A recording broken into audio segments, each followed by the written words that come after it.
Welcome to another IFB oven series of kitchen revelations. So today we are going to learn how to make soft idlis in IFB oven. To all those who have not watched the previous IFB oven recipes, I have created a playlist. I'll share the link below in the description box. Please do watch it, and all those who are new, please do not forget to subscribe. So without wasting much time, let's quickly get on to the video. To start with, I've taken a bowl. Into this bowl, I'm going to add 2 cups of idli rice. Please ensure that you're using good quality ingredients because it will also affect the texture of idlis that are being made. Next, into another bowl, I'm going to add 1 cup of urad dal. For 2 cups of idli rice, I'll be adding 1 cup of urad dal. Now let me rinse this thoroughly. So I've finished washing the grains well. Now I'll be adding water enough to soak them. Please remember that you need to soak these grains for a good amount of 6 to 8 hours.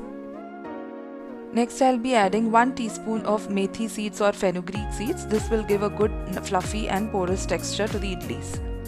So after 8 hours, I'll be grinding them into thick batter. You can see that the grains have puffed up really well. Now take a mixer grinder jar. First, I'll be adding the urad dal. Add it in batches and add as little water as possible. We do not want a watery batter. We need a thick batter for making idlis. So I've finished grinding the urad dal. You can see how thick it is. Next, we'll add the idli rice into the same mixer grinder jar and then grind it again into a thick batter. So we finished grinding the rice as well. Next, we'll be adding salt into this. I'll be adding half teaspoon of salt. You can adjust this later as well. Mix it really well and allow it to ferment for at least 8 to 10 hours depending upon the climatic conditions in the area which you're residing.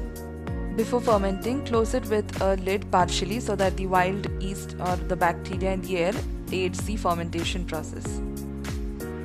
So after about 9 hours, you can see how well the batter has fermented.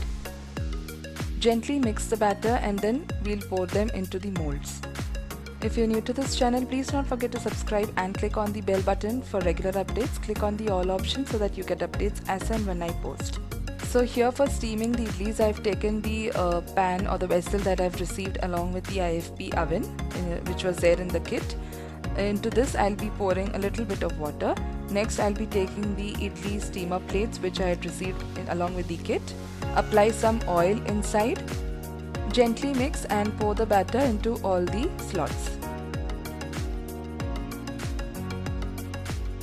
Now place the steamer plate inside the vessel, close it with the lid and place it inside the oven. Now close the oven and select the timer. I'm going to set the timing for 2 minutes and then press on the start button. Steaming idlis is really simple in IFB oven. It just takes 2 minutes. It is done in micro power level mode and not in convection mode. And also note that these vessels are not suitable for convection or baking purposes. Also be careful while taking the vessel out because there is hot steam inside, so it will be better if you're using a kitchen towel while handling the vessel. Also just check on top of the idlis whether they are cooked really or not. I'll show you how it is cooked. Meanwhile, I'll repeat the process by placing the next idli steamer plate that I've received with the batter inside and cook more idlis. Allow the idlis to cool down completely and then scoop out using a sharp-edged knife or a spoon. You can see how soft and spongy the idlis have turned out and they have cooked inside as well. So I hope you liked this video. If you're new to this channel, please don't forget to subscribe. Also share your feedback after trying out the recipes and let me know if you want to learn more recipes. Thank you for watching Kitchen Revelations.